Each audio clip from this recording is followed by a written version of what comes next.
ఒకప్పుడు రాష్ట్రాలను శాసించిన ప్రాంతీయ పార్టీలు ఒక్కసారి ఓడిపోగానే పట్టుకోల్పోతున్నాయి, కకావికలమైపోతున్నాయి. యూపీలో బీఎస్పీ, పంజాబ్లో అకాలీదళ్, ఢిల్లీలో ఆప్, బెంగాల్లో తృణమూల్ కాంగ్రెస్, అస్సాంలో అస్సాం గణ పరిషత్ ఈ కోవలకు చెందినవే. మహారాష్ట్రలో శివసేన, ఎన్సీపీలు ఓడిపోగానే వాటిలో చీలికలు వచ్చాయి. ఏపీ, తెలంగాణలో ప్రాంతీయ పార్టీలు ఓడిపోగానే ఆ పార్టీల ఎంపీలు, ఎమ్మెల్యేలు జంపు కొట్టేస్తున్నారు. వైసీపీ, బీఆర్ఎస్, టీడీపీ ఓడిపోగానే సంక్షోభాన్ని ఎదుర్కొన్న పార్టీలే ఇక ప్రజల్లోకి వచ్చిన భావజాల మార్పుతో ఒకప్పటి నేషనల్ పార్టీలైన సిపిఐ, సిపిఎం కనుమరుగైపోయాయి.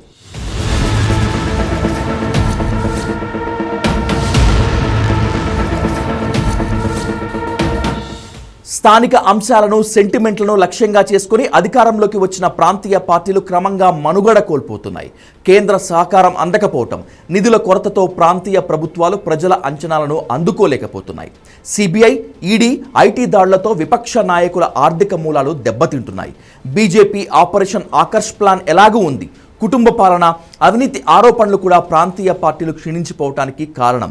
అయితే నిజంగానే భారతదేశంలో ప్రాంతీయ పార్టీలు అంతరించిపోతాయా అనే చర్చ ఇప్పుడు దేశంలో హై లెవెల్లో జరుగుతోంది. భిన్న సంస్కృతులు, విభిన్న జీవన విధానాలు ఉన్న భారతదేశంలో ప్రాంతీయ పార్టీలు అంతరించిపోవటం అనేది అసాధ్యం.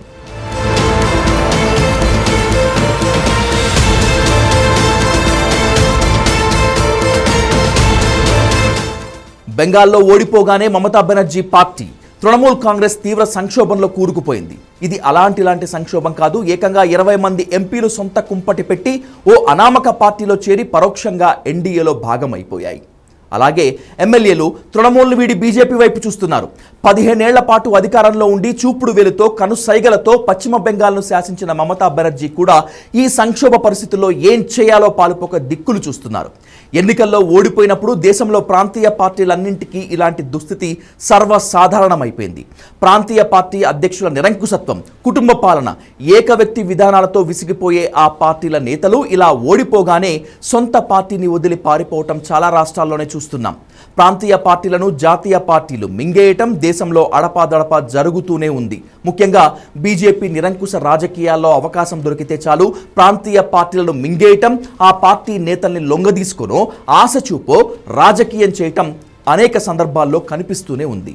జాతీయ పార్టీలు విసిరే వలకు ప్రాంతీయ పార్టీ నేతలు సహజంగానే ఆకర్షితులై ఉన్న పార్టీని తగలబెట్టి వెళ్లిపోవటం అన్ని రాష్ట్రాల్లోనూ జరుగుతోంది. అయితే అడపాదడపా జరిగే ఈ రాజకీయ సంక్షోభాలను చూసి దేశంలో మొత్తం ప్రాంతీయ పార్టీలే తుడిచిపెట్టుకుపోతాయనుకోవటం అమాయకత్వం.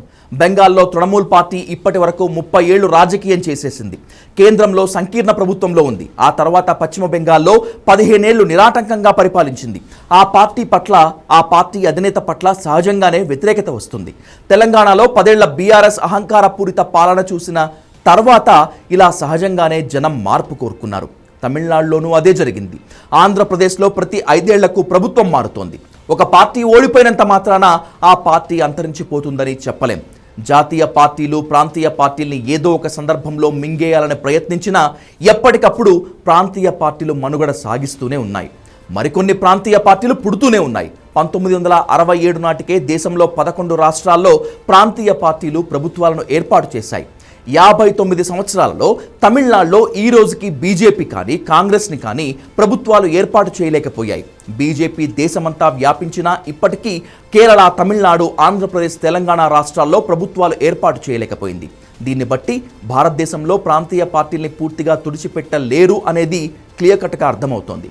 అస్సాం గణ పరిషత్తో పాటు మరికొన్ని ప్రాంతీయ పార్టీలు కాలగమనంలో అంతరించిపోయినా ఎన్నో ప్రాంతాల్లో ఎన్నో కొత్త ప్రాంతీయ పార్టీలు పుట్టుకొస్తూనే ఉన్నాయి.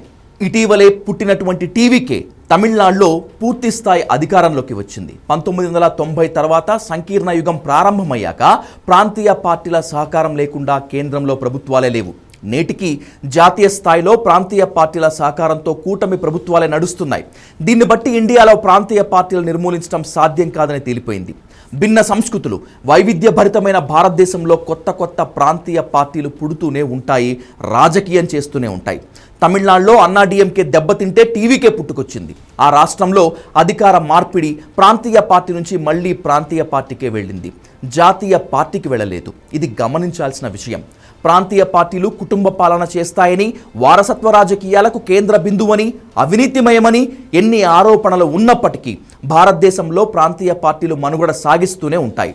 సుదీర్ఘకాలం అధికారంలో ఉన్నప్పుడు ఏ ప్రాంతీయ పార్టీకి అయినా ఓటములు ఒడిదుడుకులు తప్పనే తప్పవు. అయినంత మాత్రాన అవి అంతరించిపోతాయని చెప్పలేం. ప్రజలు మార్పు కోరతారు. అలా మార్పు కోరినప్పుడు అధికార మార్పిడి జరుగుతుంది. ఆ సంక్షోభాన్ని తట్టుకొని నిలబడగలిగిన ప్రాంతీయ పార్టీలు మాత్రమే ఉండగలుగుతాయి.